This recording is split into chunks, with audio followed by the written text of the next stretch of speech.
morning students. Today we start chapter 13 direct और inverse proportion है जिसमें हमारे पास, ठीक है, इसमें हम किसके बारे में रीड आउट करेंगे? डायरेक्ट और इन्वर्स प्रपोर्शन क्या होते हैं हमारे पास।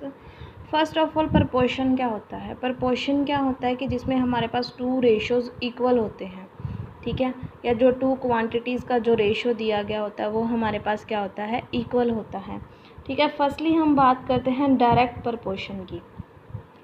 तो डायरेक्ट प्रपोर्शन क्या होता है हमारे पास? डायरेक्ट प्रपोर्शन वो होता है कि जब हमारे पास अगर एक चीज़ की वैल्यू इंक्रीज़ कर रही है तो दूसरी चीज़ की वैल्यू भी हमारे पास क्या करेगी? इंक्रीज़ करेगी। तो क्या होता है कि अगर हमारे पास किसी चीज़ की वैल्यू दी गई है, ठीक है, x की वैल्यू दी गई है समथिंग 5, तो अगर हम इसे डायरेक्ट प्रपोर्शन बनाना है तो जो y की वैल्यू भी है वो इंक्रीज़ होगी, ठीक है। जैसे कि फॉर एग्ज़ाम्पल 1 किलो जो हमारी चीनी है यानी कि जो शुगर है वो अगर 20 रुपये की आती है, ठीक है, तो 2 किलो शुगर हमारे पास कितने की आएगी? 20 की मल्टीप्लाई 2 से 40, ठीक है। अगर हम 3 की फाइंड करेंगे तो 20 की 3 से मल्टीप्लाई करेंगे तो 60। इट मीन्स ये जो हमारे पास है इंक्रीज़ होते जा रहे हैं 1 2 3, ठीक है। अब इसे हम ऐसे लिख सकते हैं 1/20, 2/40, 3/60, ठीक है। तो ये हमारे पास क्या है? अगर हमारे पास 1/20 था, ठीक है, अगर हम नेक्स्ट स्टेप पे जाते तो 2/40, इट मीन्स ये क्या हो रहा है? इंक्रीज़ हो रहा है ना, 1 से 2 हो गया, 20 से 40 हो गया। तो ये हमारे पास क्या है? डायरेक्ट प्रपोर्शन है हमारे पास, ठीक है। और इन्वर्स प्रपोर्शन में क्या होता है? उल्टा हो जाता है कि एक बार अगर वैल्यू इंक्रीज़ करती है तो दूसरी बार क्या करने लग जाती है? वो डिक्रीज़ हो जाती है। वो हम नेक्स्ट लेक्चर में हम पढ़ेंगे उसके बारे में। आज हम फ़िलहाल बात कर रहे हैं डायरेक्ट प्रपोर्शन की। तो डायरेक्ट प्रपोर्शन हमारे पास क्या होता है कि अगर एक बार वैल्यू इंक्रीज़ करे तो बस वो इंक्रीज़ ही करेगी, डिक्रीज़ नहीं करेगी, ठीक है।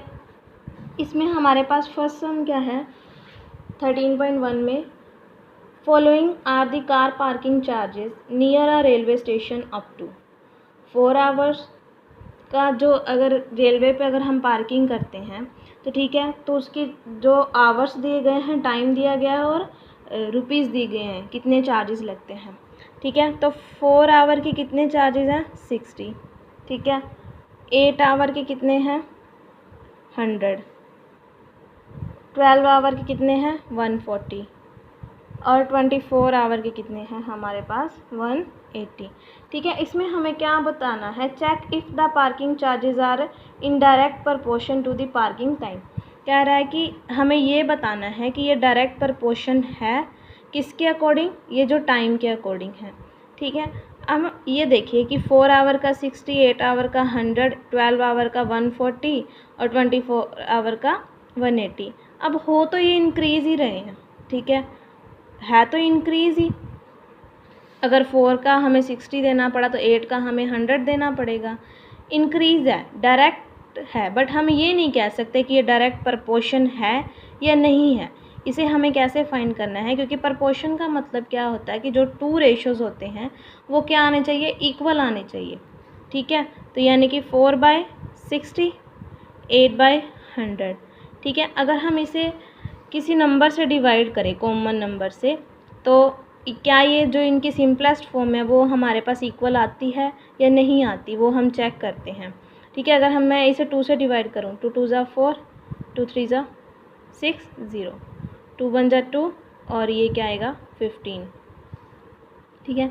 अगर मैं इसे मल्टीप्लाई करूँ, 4 2 ज़ा 8, 4 2 ज़ा 8 आएगा। जैसे 100 को अगर मैंने 4 से डिवाइड करा, 4 2 ज़ा 8, 10 में से 8 गए 2, 0, 4 5 ज़ा 20, यानी कि 2/25।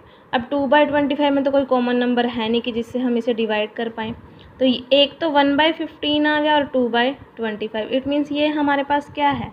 इक्वल नहीं है। तो इट मीन्स ये जो हमारा फर्स्ट सम है वो हमारा डायरेक्ट प्रपोर्शन नहीं होगा, ठीक है। क्योंकि ये चीज़ डायरेक्ट तो है क्योंकि जो वैल्यूज़ हैं हर एक चीज़ की इंक्रीज़ कर रही हैं, बट जब हम प्रपोर्शन की बात करते हैं, प्रपोर्शन में क्या होता है कि जो टू रेशोज़ होते हैं वो क्या होते हैं? इक्वल होते हैं हमारे पास, ठीक है। तो अगर हमारा फर्स्ट ही रेशो इक्वल नहीं है तो हम बाकियों की बात ही नहीं करेंगे तो ये हमारा डायरेक्ट प्रपोर्शन नहीं होगा। ठीक है, उसके बाद सेकंड सम क्या है हमारे पास, a mixture of paint is prepared by mixing 1 part of red pigment with 8 part of bases. In the following table find the part of base that need to be added.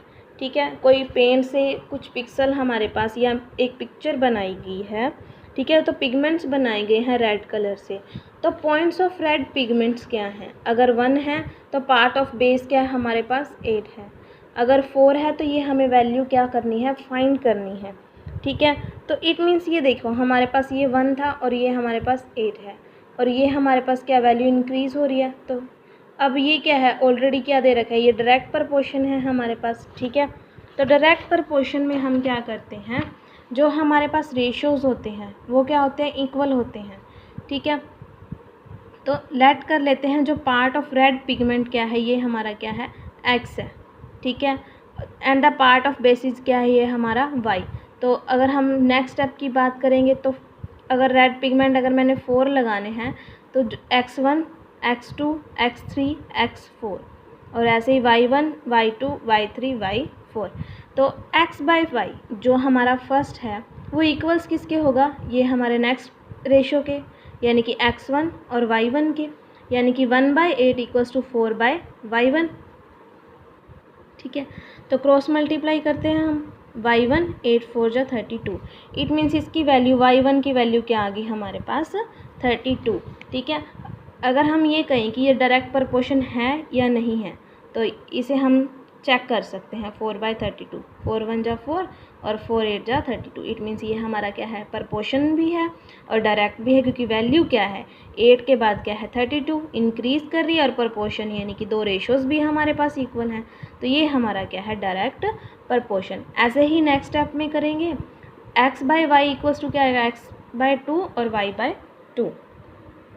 ठीक है, 1/8 equals 7/y/2, cross multiply करेंगे, y/2 equals to 7 8 जा 56, तो इसकी value हमारे पास क्या आ गई, 56 आ गई। नेक्स्ट स्टेप में भी यही आएगा, 1/8 इक्वल्स टू 12/y3, तो y3 की वैल्यू क्या आएगी, 12 8 जा 96। फिर जो y4 हमने फाइंड करना है तो 1/8 इक्वल्स टू 20/y4, y4 24 जा क्या होगा हमारे पास 160 आ जाएगा।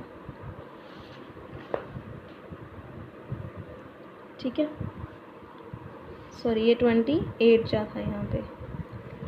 उसके बाद हमारे पास थर्ड सम क्या है, इन क्वेश्चन 2 अबव, जो हमारा 2 क्वेश्चन था, if 1 part of a red pigment requires 75 milliliter of base, how much red pigment should be mixed x with 1800 milliliter of base। हम क्या कह रहा है कि अगर क्वेश्चन 2 में, ठीक है, जो पार्ट्स ऑफ बेस है अगर 1 के लिए वो 75 मिलीलीटर रिक्वायर्ड करता है, अगर हमें 1 रेड पिगमेंट बनाना है तो अगर वो 75 मिलीलीटर जो पेंट है वो रिक्वायर्ड करता है तो 1800 मिलीलीटर में वो कितने रेड पिगमेंट बनेंगे।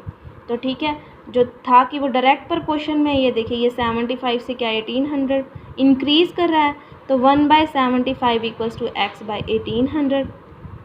ठीक है, तो 1800 क्रॉस मल्टीप्लाई करेंगे तो 1800 इधर डिवाइड में था उधर मल्टीप्लाई में चला जाएगा, डिनोमिनेटर था अगर साइड चेंज करी न्यूमिनेटर बन जाएगा, तो x की वैल्यू क्या आएगी, जब 75 को 1800 से डिवाइड करेंगे तो 24। इट मीन्स जो ये वैल्यू है हमारे पास क्या रिक्वायर्ड करती है, यानी कि 1800 मिलीलीटर से कितने रेड पिगमेंट बन जाएंगे, 24 पिगमेंट बन जाएंगे। ठीक है, उसके बाद क्वेश्चन 4 क्या है हमारे पास, A machine in a soft drink factory fills 840 bottles in 6 hours। कहता है कि 6 आवर में वो 840 बॉटल फिल करती है, तो 5 आवर में वो कितने फिल कर पाएगी। ठीक है, तो लेट कर लेते हैं जो x बोतल है फिल्ड अप इन 5 आवर। कहता है कि हमने लेट कर लिया जो x बोतल है वो कितने आवर में भरी जाएंगी, 5 आवर में। ठीक है, तो 6/840 equals to 5/x, direct proportion में हमने इसे लेट कर लिया कि ये है तो ठीक है, क्रॉस मल्टीप्लाई करते 6 मल्टीप्लाई एक्स, 5 मल्टीप्लाई 8 40। तो x हमारा इधर आ जाएगा क्योंकि हमें x की वैल्यू फाइंड करने 6 मल्टीप्लाई में था तो इधर डिवाइड में। अगर 840 को डिवाइड करेंगे तो 6 1 जा 6, 8 में से 6 गए 2, 4 आएगा, 6 4 जा 24 और ये 0 हमारी ऊपर चली जाएगी तो क्या आएगा 140। ठीक है, तो 140 को जब 5 से मल्टीप्लाई करेंगे तो क्या आएगा 700 बोटल्स, यानी कि 5 आवर में वो कितनी बोतल फिल कर सकता है, 700 बोतल फिल कर सकता है। ठीक है, अब आप कहोगे कि ये तो डायरेक्ट प्रपोर्शन में था तो ये इंक्रीज़ होना चाहिए, बट नहीं, अगर हमारी ये वैल्यू डिक्रीज़ कर गई, ठीक है, तो ये वैल्यू भी डिक्रीज़ करेगी। तो डायरेक्ट प्रपोर्शन का मतलब क्या है कि अगर एक वैल्यू इंक्रीज़ कर रही है तो दूसरी वैल्यू भी इंक्रीज़ ही करेगी। ठीक है, बट अगर एक वैल्यू ने डिक्रीज़ करना शुरू कर दिया तो दूसरी वैल्यू भी क्या करेगी, डिक्रीज़ करेगी। अगर उसने 6 आवर का हमें बता दिया कि 800 है, तो ठीक है, अगर 5 का हम फाइंड करें तो क्या आएगा, कम ही आएगा, क्योंकि अगर ये वैल्यू डिक्रीज़ कर गई तो ऑब्वियस सी बात है, तो जो हमारा रुपीज़ है या दूसरी क्वांटिटी है वो भी डिक्रीज़ ही करेगी। ठीक है, तो डायरेक्ट प्रपोर्शन क्या होता है कि सेम टाइम पे जो वैल्यू है वो या तो इंक्रीज़ करेगी या डिक्रीज़ करेगी। क्वेश्चन 5 और 6 सेम ही है, ये आप खुद ट्राई करेंगे।